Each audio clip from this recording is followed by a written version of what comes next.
Tuesday, June 7th, 1966. Discourse on the Bhagavad Gita.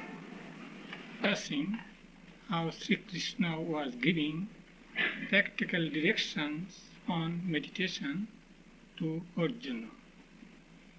He began with sitting and the situation and circumstances. One who wants to spend his time in exclusive meditation, one who wants to do intensive meditation for realization, extremely earnest about it, he must go to a solitary place. At that time they would say, go to the bank of some sacred river or go to the Himalayan region. Some would go, even now some go. Then you should be alone, not in company. It is said, if you meditate alone, if you are alone for practical purposes, it becomes sometimes disadvantageous. Two persons, protection to one another. But if there are three persons, there will be trouble, there will be gossiping, and there will be talking. So, if you cannot be alone, be with another, not more than that. Sometimes, even if you are with a companion, just you remain so silent or absorbed in your thought. It is as good as being alone. Swami Pavitrananda, for about 10 years, was doing spiritual practice, even in his wandering days, along with another Swami, Swami Brahmananda. But it was strange, he said, for days together they would not talk, exchange any word of, they would not word. Each would be absorbed in his own thoughts. They could understand it. Swami Pavitrananda once was living in Almora, where there is a center now, he started it. There he did his spiritual practice along with another disciple of Ramakrishna, Swami Shivananda. There also, sometimes both of them would be so silent, not silent, absorbed in their own thoughts. So the direction is, it is better you remain alone. There will be discussions, or it may turn to gossiping and so on. But here we can take care of these things. We can at least avoid discussing newspapers or other things which are so tempting. Then one should try to control one's mind and body as far as possible. And one should not be expecting any physical comfort from any source. Being in the Himalayan region, you begin to write letters and money begins to pour forth. People think you are meditating. Or you might be writing so many letters. People are interested to know how you are doing with your meditation, but you spend your time with correspondence, and correspondence brings in mental disturbance. So many news. Being in the Himalayan, you know more news than the people in the plains know. And you should not expect any money from anybody. And you would not be anxious about worldly things. Then you should have your seat. The seat should not be too high, too low. Then you should be sitting in an erect posture, not rigid, but your back, neck and head in the same line. And you should be relaxed. That gives greater facilities for meditation. You have not to just change seats, which means disturbance. So you must practice posture in such a way that you can be in the same seat, in the same posture for a long time. It is said if you can practice to sit in the same posture, I think for 2 hours or 3 hours, then it becomes very, very easy to be in the same posture for a long time. then being in such a seat, then you try to bring your mind, wandering mind, to make it one-pointed. And you must cultivate your ethical virtues so that you shall be serene, spontaneously. And afterwards, when you meditate, then it gives you greater serenity. And you must not be fearful when you are thinking of realizing God. You must have the conviction that God will help you. So you should not be afraid of failure even. Some person just beginning will begin to think that it is difficult, I shall not be able to do that. That just in that way, you yourself put great obstacles to your spiritual growth. In this way, if one meditates, continues to meditate, then one will have real serenity, one will have real peace. Peace that passeth understanding. Peace that gives you nirvana. Nirvana, here not Buddhistic enlightenment. Here nirvana means mukti. You get liberation from the bondage of matter or from the bondage of imperfection. These are the general advice. Then some details and some warning. One who wants to live a life of intense meditation should not eat too much, should not eat too little. One should not sleep too much, one should not sleep too little. Such a common sense view. Because some persons overdo these things. Some persons, in the name of asceticism and penances, that will neglect their health, they will be fasting too much and become weaker in health. Or they will be sleeping too little. They will be meditating at night, and they will they will become weaker, and they cannot have relaxation. One should be moderate in everything: food, drink, sleep, and in other activities too. From practical experiences, people learn these things, but it is better we learn from the experience of others. We find in the life of Buddha, at that time there is a tradition, then one should do utmost extreme penances. And they would say by that they would develop psychic powers. Buddha did these things for some years, for 4 or 5 years, and he was reduced to skin and bone. Then he was sensible enough to eat something. But some of his admirers or followers left him thinking that he was given to luxury. He has fallen away from the ideal. Afterwards, Buddha insisted very much, especially because there was a tendency at that time, in the name of spiritual practice, they would do penances, and they would feel proud they can do so much penances. I have heard from one of our Swamis who was doing spiritual practice, exclusive meditation in some Himalayan region.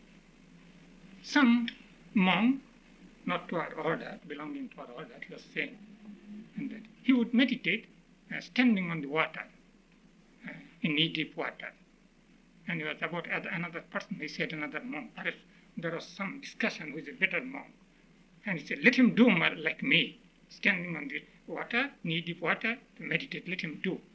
That at once indicated what was the level of his spirituality. So they would be vying with one another to do all these things. There's a tendency. But a sensible thing is to be moderate. It is said of Loyola, Saint Ignatius Loyola, in his early days, he would be doing extreme asceticism. He would put on such a dress, then even ordinary beggars would disdain him. He would be taking very poor food, even which beggars would not like, but over that food he would put some ashes, so to make it more distasteful or disgusting. he did these things. But afterwards, when he started the organization, it is said he would like or he would see that the novitiates get good food. As a matter of fact, some persons, some young monks who could eat well, would ask them to come to his table, and he would himself see and that they get good food. But one important thing is to have moderation.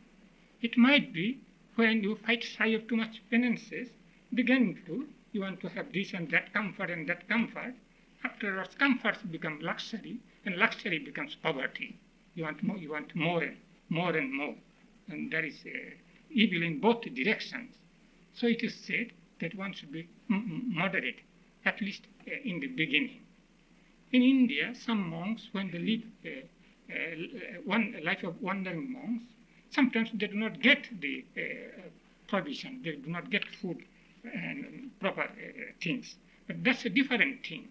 And they also purposely, for a period, want to depend on God, not too much anxious to get comforts, and for comforts to ask this and that person. Sometimes they take a vow not to ask for anything. Swami Vivekananda did it. Sometimes he took a vow that he would not ask for food to anyone. Once he was in a forest. He was without food. Someone was calling him, shouting at him about food and other things. Vivekananda thought that man wants another monk, not he, because he did not know him. So he was going into deeper forest. But that man was following him. Afterwards he took meal from him. In that way, they want to depend more and more on, rely on God. That itself is a spiritual practice. But it is for a period. You cannot be doing all these things as far as about non-essential things, little things. You cannot do that thing, so for by that time you may impair your health. It is true, you have to depend on God. But why don't you depend on yourself, things which you yourself can do, and do not give so much trouble to God? You just ask for food from somebody and eat it. So some of the disciples of Ramakrishna, when they live life of wandering monks, that great experiences. Not always life was very easy. One day, one or more than one occasion, Swami Vivekananda was without food for 3 or 4 days. The important thing is, even without that food, they could keep their minds on God. They could do that because they became expert in that thing. So not only with reference to food, with other things also. And with reference to food also, it is not always the question of quantity. Quality is more important. What kind of food you will take. Here, in Gita, just make mention as a representative thing that you should be moderate. So moderate as regards quality and also as regards quantity, also as regards quality. For the kind of food you take, it depends on that. It depends the growth of your mind to a certain extent, if not to a great extent. Especially those who live exclusive, intensive, meditative life, they have to be careful about their food. But not for those who are doing work of karma yoga. That's a different thing. Naturally, they're active. Their food would be different. Their conditions do not apply in their cases. But those who live exclusively meditative life or want to do intensive meditation should be very careful about the quality of their food also. Gita, in the 17th chapter, gives the directions what kind of food will be suitable for whom. So those who want to live spiritual life, they should take not too much the food that is healthy, that will give you health, vitality, that is tasty, and so on. But those persons who are very active type, or very worldly type, they like food which is very extremely hot, extremely pungent, and extremely bitter, extremely sour, and so on. Very extreme. And those persons who are of dull type, dull and idle, lazy. They cannot exert themselves, and they will be eating spoiled food, the food that had been cooked overnight. Of course, now you have refrigerator. Question of cooking previous night does not matter. They had no refrigerator, therefore they do not consider the food which had been cooked previously to be good. And they should not eat stale food, refuse, livings of, or food which is not a very good quality. So Ramanuja said, Ramanuja, great saint, he would insist he would give great emphasis on the quality of food. He said, if you eat good food means quality. Spiritual, particular food which is very conducive to spiritual growth. So when you eat that kind of food, you will have purification of the heart. When the mind is pure, you will be spontaneously be able to recollect divine thoughts always. And when there is continuous flow of divine thoughts within you, that is as good as meditation. And as a result, you will get the realization. But it's strange, he starts with the thing that if your food is purifying, that type of food. Shankara becomes more rational in that thing. He says here food does not mean actual food which you eat. It means which you perceive from the outer world to all our senses, not only with our lips, but with all what we hear, what we see, all these things determine the quality of your spiritual life. But there's no doubt that quality of food also determines our mind. And some say that if you cannot so much select your own food as far as purifying effect of the food is concerned. So if whatever you eat, if you offer that food to God, that itself will become purifying, even if the food is not really of high spiritual quality. That is with reference to food. But with reference to other activities also. So one who wants to live an intensive spiritual life or intensely, exclusively meditative life, one should not be engaged in too many works. That is not possible. You waste your energy so much that there is not much energy left for meditation. It must be meditation you can do much unless when there is not too much physical activities or restless activities. Therefore, one who wants to live meditative life should not be engaged in too much activities of that, especially those activities which are of distracting nature. It cannot be. When we just live the whole day in restless activities, then it becomes very difficult to meditate in the evening, and it becomes difficult to meditate even in the morning, for the thought of the day's work comes into your mind. You cannot be at rest, you cannot relax, and you have no time. Even if you have time, you cannot utilize your time. The little time you have is occupied with restless thoughts or with anxious thoughts about the day's work. Whatever might be the circumstances, these are the difficulties. We have to make the best of the circumstances. If one wants to meditate, just one should make time for that. I remember there was a doctor was coming, and he was extremely earnest, but he does not find time even for 5 or 10 minutes.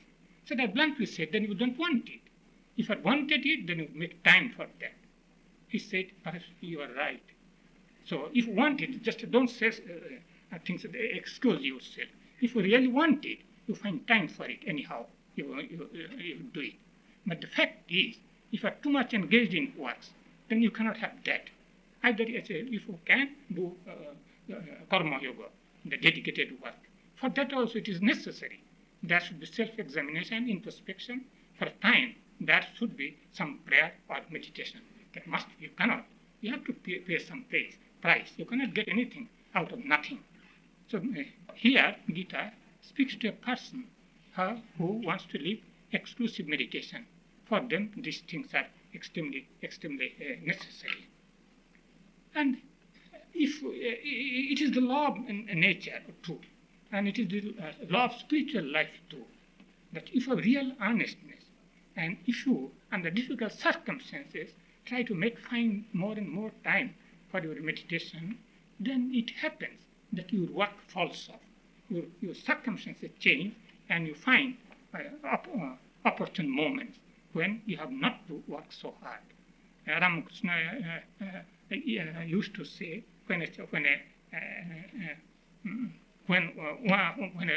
woman is carrying a child, then God also said that some relations arranged that she had not to work too hard. In the same way, that when you are anxious about your spiritual life, the works also fall off. But don't think here it advocates that advocates that one should live a life of no action, lazy, idle life. It does not mean that, because from the first we found the Gita insisted that you must work hard, and work hard with a dedicated spirit. Thereby you will have self-purification. You will have self-purification. Then you will be fit for meditative life. When you are fit for meditative life, work falls off. Work becomes less and less. Circumstances become such. So you do not bring in more works. And yes, do all the things that are necessary for your essential duties. But don't be entangled in more and more works. There came to Ramakrishna a devotee, was a rich man, and he was spending all his time and energies for doing some social work. And Ramakrishna asked him, what will you do if God comes to you? What will you ask for? Will you ask for more dispensaries and hospitals, or you will ask for devotion? This is a practical thing. What will you want? To another person who came to Ramakrishna, he said, why did you give some help to people? You have plenty of money. You people just simply amass money and don't do that. To one he said, spend your money for good causes. To another person he said, try to think of God more and more. Just curtail your outer activities. So that's the practical thing. In this way, if you do meditation, then gradually your mind will be more and more calm, under control. And afterwards, you'll find your mind is fixed on the self, the higher self, or on God. It comes both ways. When you try, then your mind begins to be calm, more and more calm. And also, when your thoughts go towards God, your mind begins to become calm. One comes by positive method. Really, the real result comes by positive method. When you try against all difficulties to meditate, struggling with your wandering condition of mind, you are simply struggling, and afterwards you get interest. First you get habit. At least habit must be formed. You are trying in spite of your mind being so restless. You let the mind be restless, but you sit. It's a physical thing. You sit for meditation. Just do that. If you do that for some time, then there will be habit to sit for meditation. That's the beginning. And afterwards, it will be a mental habit. And gradually, there will come interest. And interest will give rise to love for God. It will come that way. So the Gita says that you try to meditate, then you'll find the mind has come under control, and the mind is fixed on the ultimate reality or God.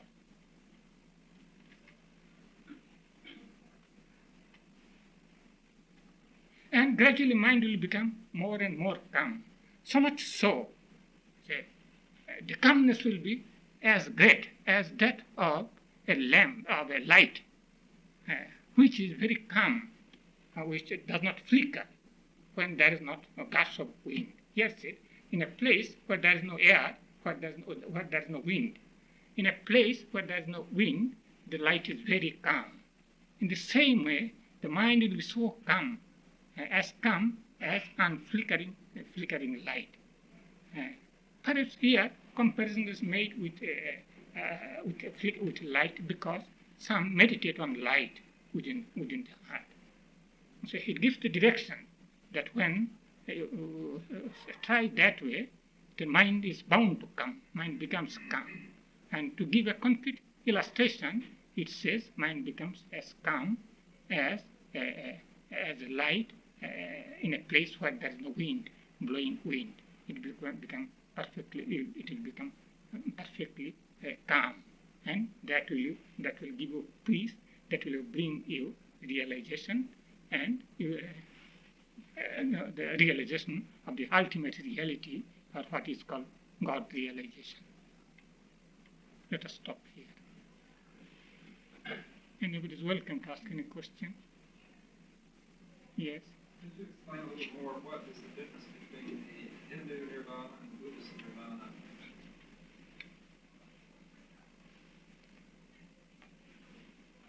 Buddhist, in English translation, it is enlightenment. It does not, Buddha does not say in terms of liberation. You get the knowledge. Knowledge or wisdom, spiritual knowledge or spiritual wisdom. He spoke that way. In Indian nirvana, the word nirvana here means it comes from when it describes the realization, spiritual experiences. Spiritual experiences always in Indian, in Hinduism, have this motive to get the liberation. Liberation from the bondage of matter or imperfection, or to get the idea that you are different from the body. You are the soul. Buddha does not say so much. You are the soul. You are the higher self. Buddha does not say so much. He says when your lower self will vanish, then you will get the wisdom.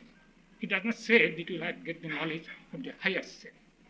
Vedanta will say, or also Vedanta in 3 of the schools, you will say you will get the knowledge of the higher self.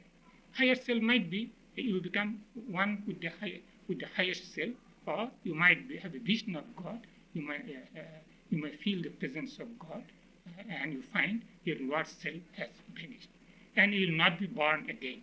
Buddhist Nibbana also says that you will not be born again, but it does not emphasize the word nirvana in that way, mukti, liberation in that way.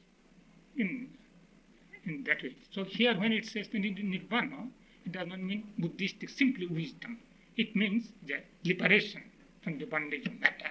You get perfection in this very life. In this very life, you feel that you are separate from matter. You are separate from matter. You are separate from your mind. But Buddhism will say that everything has gone away. It is not the separation. Or what will come, it does not say. It simply say you will get peace, or you will get wisdom, you will get knowledge. In that, it's simply it means simply the emphasis. But if you analyze, it comes to the same thing. When you get that wisdom, when you find that your self is gone, and what they say is the same thing. And Buddha was asked, what is that? And he said, did you say that there is a God or there is a Brahman? He said, did I say that there is not Brahman? And he would not say, he just some quibble with the word. He did not like to say anything. So to do these things, and you will get what is.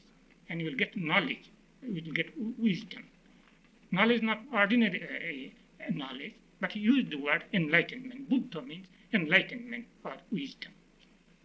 I noticed here that Swami Brahmananda's translation of Sridhara Swami's laws gives the translation as final beatitude for nirvana. That would seem to be similar to what you both Buddhists. No, more than that. Beatitude here. Use the word beatitude.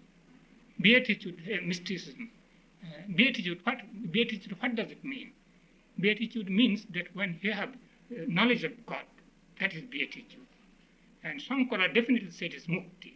Vedas was translating Siddhar's commentary. And he put that way. When he put the English word, it becomes difficult. But he meant that beatitude is the word. He did not say enlightenment. It seems to have the idea of bliss, though, too. Yes, bliss you may say. It more than that. Buddha is saying also that nirvana is supreme bliss.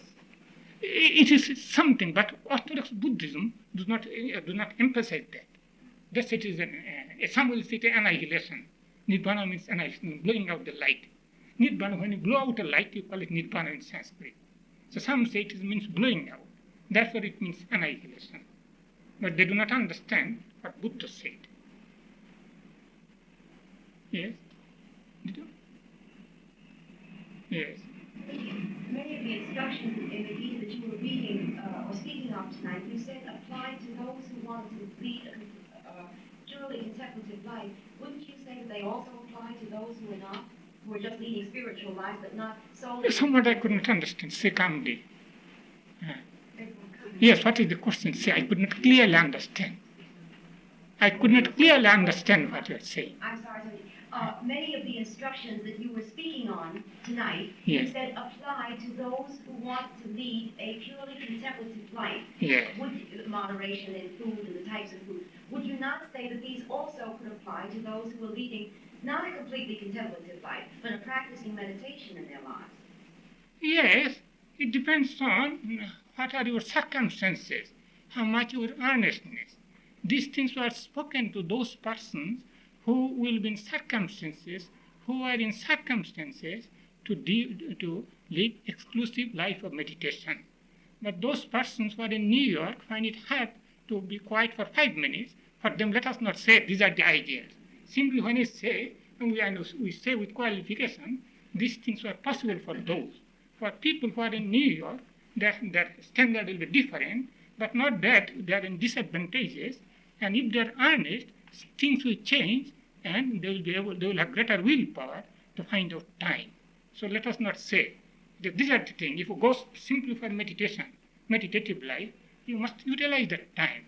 If you live in society, you are doubly a sinner because you do not work. You go for exclusive meditation, and you are not doing that thing. So you must have the capacity, and you must utilize your time very well. So let us not think what they are. Yes, some persons do that. Their circumstances are such, or their health is such, their mind is such. I know, I get a letter for 2 or 3 years. One is in the interior of the Himalayas. He lived with us, very young. At that time, he was sickly. He has gone to the interior of the Himalayas. And he says his health is all right. He finds great time, joy. He meditates at night more. And he says in the noontime he sleeps for a while and living very good life. And there you cannot do like that. Anyone in New York, one will not be able to do that.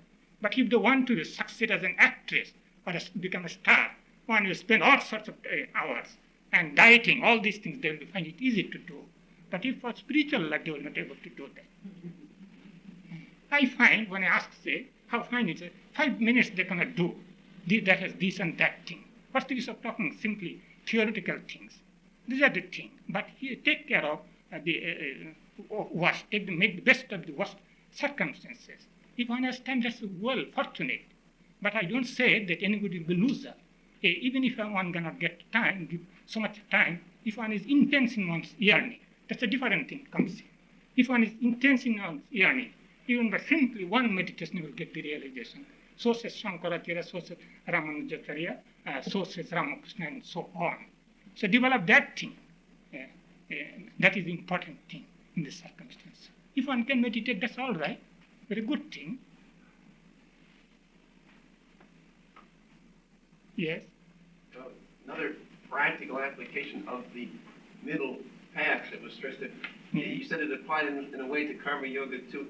If one does one's work not too hard and not too easy, what becomes of Ramakrishna's parable of the farmer that was trying to irrigate his field? You know, he didn't work very hard and he got starved. The farmer was doing irrigation, he was really doing work hard. Well, there was 2 farmers. One of them didn't work very hard. When his wife said, "Come home," he went home. Yes, so Ramakrishna laughed at that, ridiculed him. He at once gave away. He did not, had not. He was following the middle path, it would seem. How it is your reading? He did not. He went and he was smoking. Don't follow that. Don't make that part your idea. All right.